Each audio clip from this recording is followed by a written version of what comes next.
Okay, Riders on the Storm. We're going to look at this riff again, and we're going to find out the fingering, which can be a puzzle because we're playing all these thirds going down the keyboard. So a great way to practice this is to start on B6. Now watch how the keys are numbered.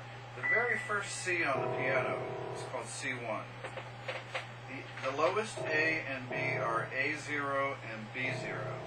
So these are the 0 octave, and then starting on C, C1, C2, C3, middle C is C4. So if you're playing on an electronic keyboard that doesn't have a full octave, you can still count up from middle C, C4, C5, C6, C7, and the piano does end on C8.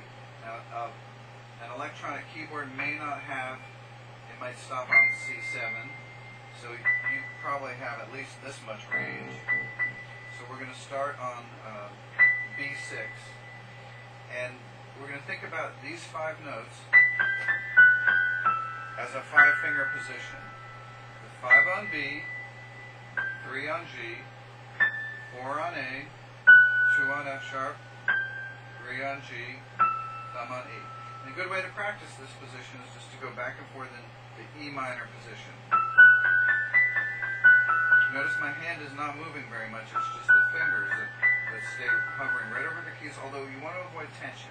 You don't want to lock into that position where your arm or your wrist are tense.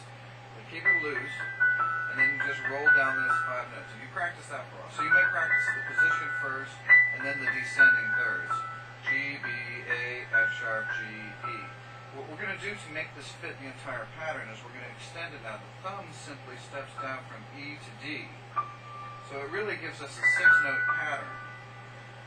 B, G, A, F sharp, G, E, F sharp, D. And we get that down first, because in order to accomplish this opening riff, that same thing is going to transfer and it's going to map down an octave, and it will go down again to the middle octave of C4, so B4. And by the time you get down to the last, it will end on B3. So we practice that section first. 1, 2, 3, 4, 5, 6, 7, 8. It's a total of 8 notes. Next, with your thumb holding D as a marker, you fold your hand in. It's very easy to find finger 5 on E right next to D. It's very easy. And this time, we're going to rely on the A major position. 5 notes, 5 on E, 3 on C sharp, 4 on D, 2 on B, 3 on C sharp, thumb on A. It comes down the pattern like this. This pattern, built on A, should feel similar to the E minor position. It's different because in the E minor position, the black note is finger 2. So that's a little bit out of alignment with the other fingers. Now it switches to where finger 3 is the elevated or sharp note. But we practice those separately until we get them down. With the extension, fold to 5 and now adjust to the new position. And notice there are only a total of 1, 2, 3, 4, 5, 6 notes in the second group. So we do a group of 8. 1, 2, 3, 4, 5, 6, 7, 8. Fold.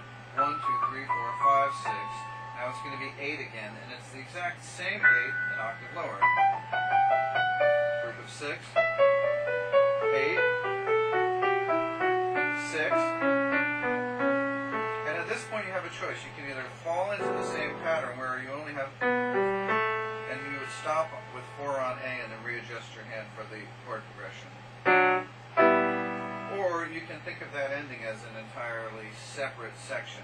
So I would do the first position, second, first, second, first, second,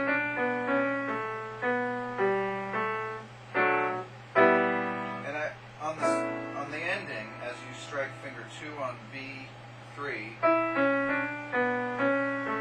I would go ahead and take advantage of that same little extension idea that we had been using in the E position. So now here we'll call that the A position.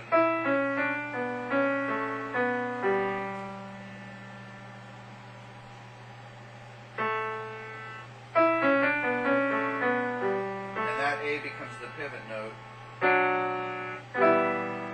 into the rhythm section.